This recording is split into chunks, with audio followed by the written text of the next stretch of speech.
ধারা ৯.১১ শিরোনামটি হল পর্যবেক্ষণ, পরিমাপ, বিশ্লেষণ এবং মূল্যায়ন।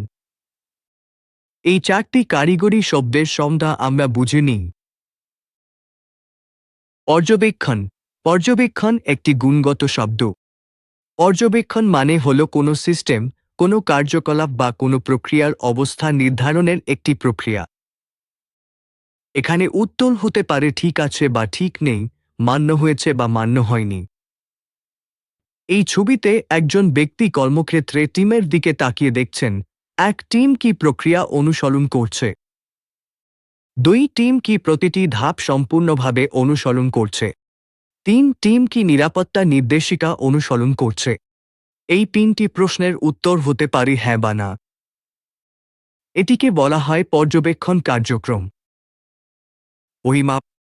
পরিমাপ একটি পরিমাণগত শব্দ। পরিমাপ মানে হল একটি মান নির্ধারণের প্রক্রিয়া। এই মানটি একটি সংখ্যার মাধ্যমে নির্ধারিত হয়। এই ছবিতে একজন ব্যক্তি ভার্নিয়ার ক্যালিপার ব্যবহার করে পাইপের বাইরের ব্যাস পরিমাপ করছেন। মানটি স্ক্রিনে প্রদর্শিত হচ্ছে। এই কার্যক্রমটিকে বলা হয় পরিমাপ। এই টেবিলের উদাহরণগুলো আপনাকে পর্যবেক্ষণ ও পরিমাপের পার্থক্য বুঝতে সাহায্য করবে। ফায়ার এক্সটিংগুইশারটি কি ভর্তি আছে?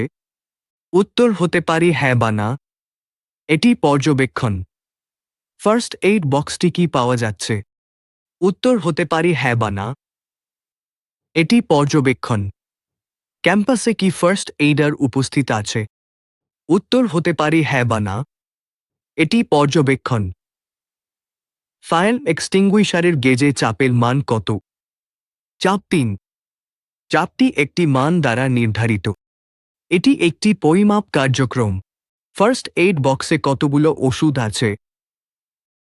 ১০টি ওষুধ আছে। ওষুধের সংখ্যা একটি মান দ্বারা নির্ধারিত। এটি একটি পরিমাপ কার্যক্রম। ক্যাম্পাসে কতজন ফার্স্ট এইডার আছে? ক্যাম্পাসে ৭ জন ফার্স্ট এইডার আছে। ফার্স্ট এইডারের সংখ্যা একটি মান দ্বারা নির্ধারিত। এটি একটি পরিমাপ কার্যক্রম। যখন প্রাপ্ত মানটি চাহিদার সাথে তুলনা করা হয়, তখন একে মূল্যায়ন বলা হয়। প্রাপ্ত মানকে প্রক্রিয়ার আউটপুট, প্রমাণ এবং ফলাফলও বলা হয়। প্রয়োজনীয় মানকে প্রক্রিয়া মানদণ্ড, সম্মতি প্রয়োজনীয়তা এবং গুণগত মান গ্রহণযোগ্যতার মানদণ্ড বলা হয়। স্ট্যান্ডার্ড অনুযায়ী সংজ্ঞা হল, এটি এমন একটি কার্যক্রম যেখানে প্রক্রিয়ার আউটপুটকে মানদণ্ডের সাথে তুলনা করা হয় সম্মতি নির্ধারণের জন্য। বিশ্লেষণ হল একটি কৌশল বা কৌশল সমষ্টি, যার মাধ্যমে প্রবণতা পরীক্ষা করা হয় এবং সেই প্রবণতার ভিত্তিতে সিদ্ধান্ত নেওয়া হয়। আপনি হয়তো সোনা, ফরেক্স বা শেয়ার বাজারে বিনিয়োগ করেছেন। দামের ওঠানামা সবসময়ই হয়। দামের প্রবণতার ওপর ভিত্তি করে বিনিয়োগ থেকে লাভ করার জন্য কেনা বা বিক্রির সিদ্ধান্ত নেওয়া হয়। এটাকেই বিশ্লেষণ বলা হয়।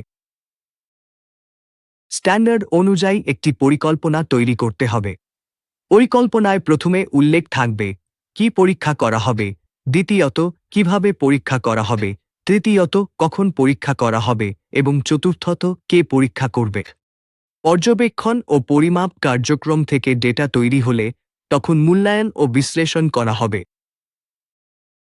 একটি গুণগত ব্যবস্থাপনা ব্যবস্থায় একে বলা হয় গুণগত পর্যবেক্ষণ ও পরিমাপ পরিকল্পনা। একটি পরিবেশ ব্যবস্থাপনা ব্যবস্থায় একে বলা হয় পরিবেশ পর্যবেক্ষণ ও পরিমাপ পরিকল্পনা।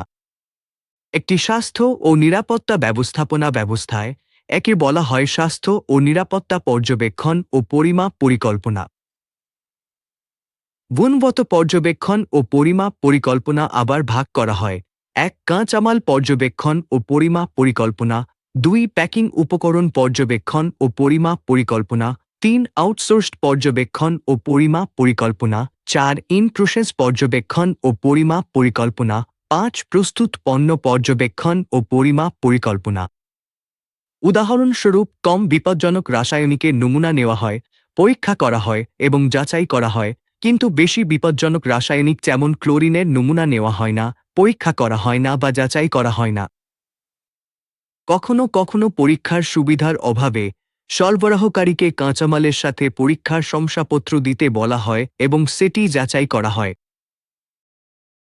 পরিবেশ পর্যবেক্ষণ ও পরিমাপ পরিকল্পনায় অন্তর্ভুক্ত থাকে জল ব্যবহারের পরিমাণ, বর্জ্যজলের নির্গমন গুণমান, বর্জ্যজলের নির্গমন পরিমাণ, চিম্নি নির্গমন গুণমান এবং পরিবেষ্টিত বায়ুর গুণমান।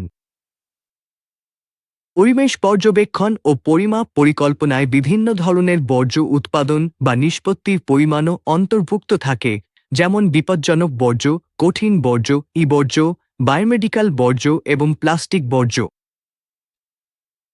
স্বাস্থ্য ও নিরাপত্তা পর্যবেক্ষণ এবং পরিমাপ পরিকল্পনায় অন্তর্ভুক্ত থাকে কর্মক্ষেত্রের শব্দ, আর্থিং রেজিস্ট্যান্স পর্যবেক্ষণ, ট্রান্সফরমার অয়েলের ব্রেকডাউন, ভোল্টেজ উত্তোলন যন্ত্র বা টুলসের ফিটনেস এবং ভবনের স্থায়িত্ব।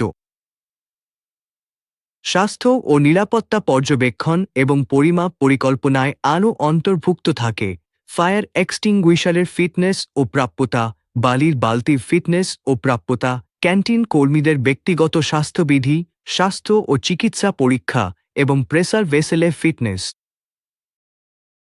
স্বাস্থ্য ও নিরাপত্তা পর্যবেক্ষণ এবং পরিমাপ পরিকল্পনায় আরও অন্তর্ভুক্ত থাকে প্রাথমিক চিকিৎসা বাক্সের ফিটনেস ও প্রাপ্যতা, পানীয় জলের গুণমান, কর্মক্ষেত্রের পরিবেশ, অগ্নি নির্বাপন ব্যবস্থা এবং আলোকসজ্জা সমীক্ষা। চলুন ৯.১১ ধারার মৌলিক পার্থক্য অন্যান্য ধারার সঙ্গে বুঝে নিই।